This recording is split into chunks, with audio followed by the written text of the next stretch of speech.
Hey YouTubers, it's Charlie. This is going to be my Legend of Korra episode 8 video. So I know there was a little bit of confusion. It was a clip show. Brian Konietzko totally explained it, so I'll do a breakdown of what he said.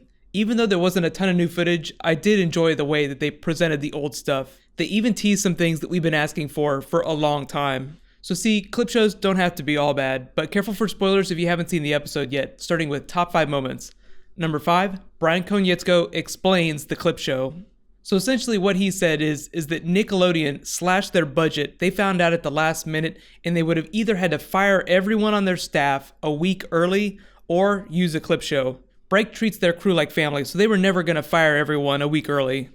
For everyone that's asking why it was necessary for them to do an episode when they could have just skipped episode 8 and gone straight to episode 9, Nickelodeon ordered a specific amount of episodes, so if they didn't deliver this episode, Nickelodeon could have sued them.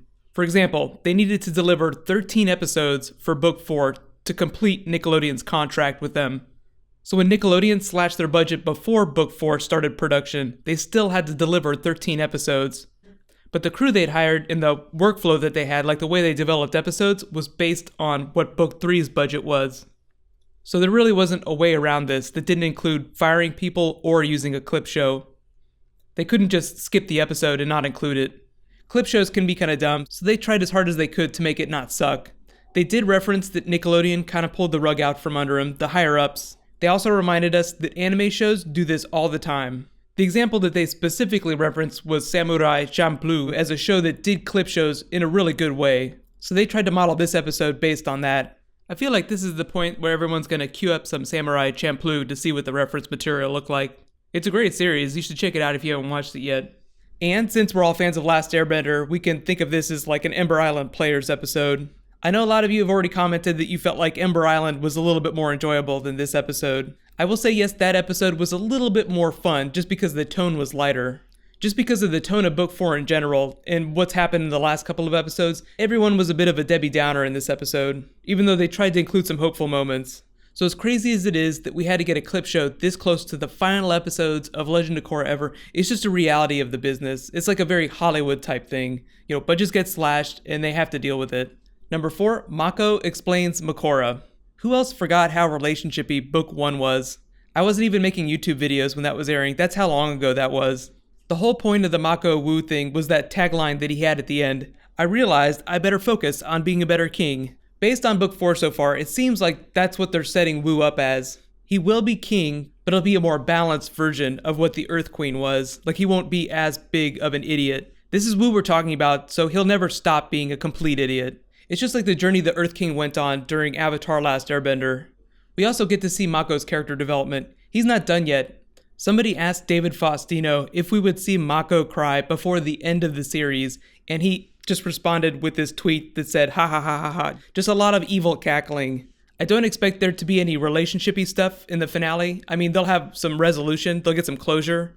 Right now, Mako still isn't great at expressing himself, so I think by the last episode, he'll get there.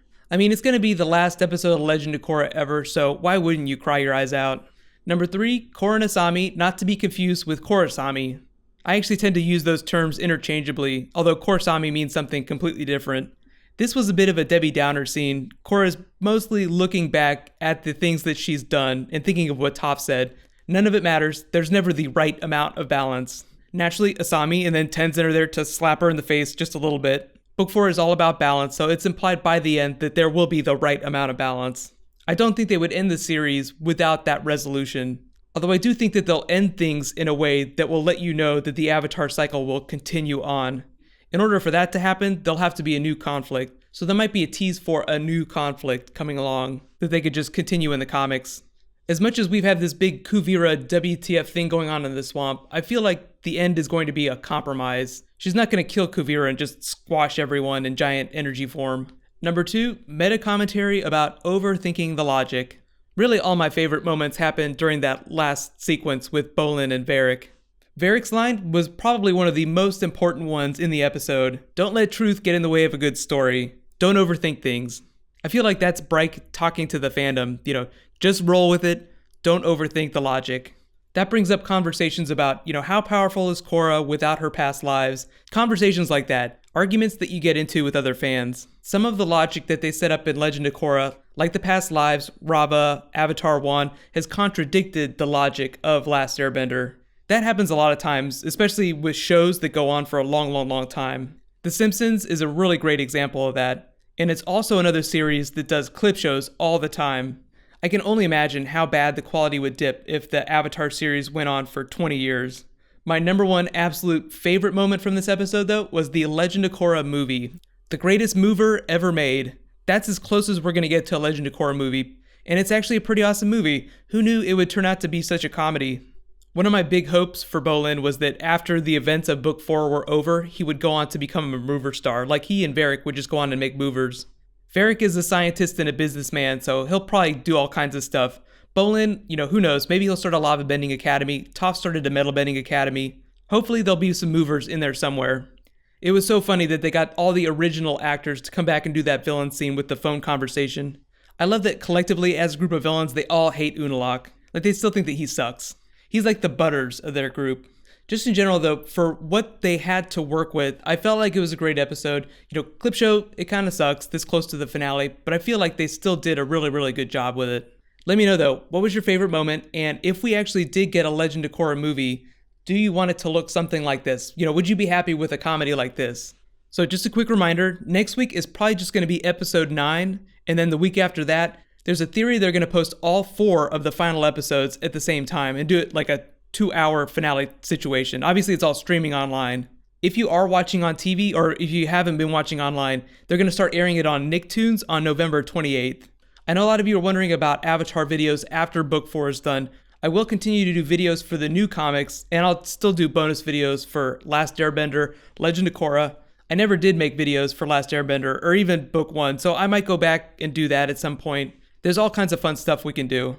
I will be doing Attack on Titan videos whenever Season 2 comes around. If there are any other really big anime series that you think I should do videos for, just leave me recommendations in the comments. I'm totally open to anything as long as there's consensus. I want to do something that everyone is going to enjoy.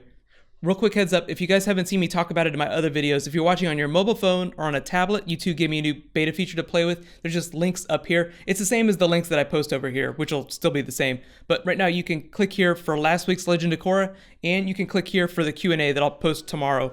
Thank you so much for watching, so let's all high five. I will see you guys tonight.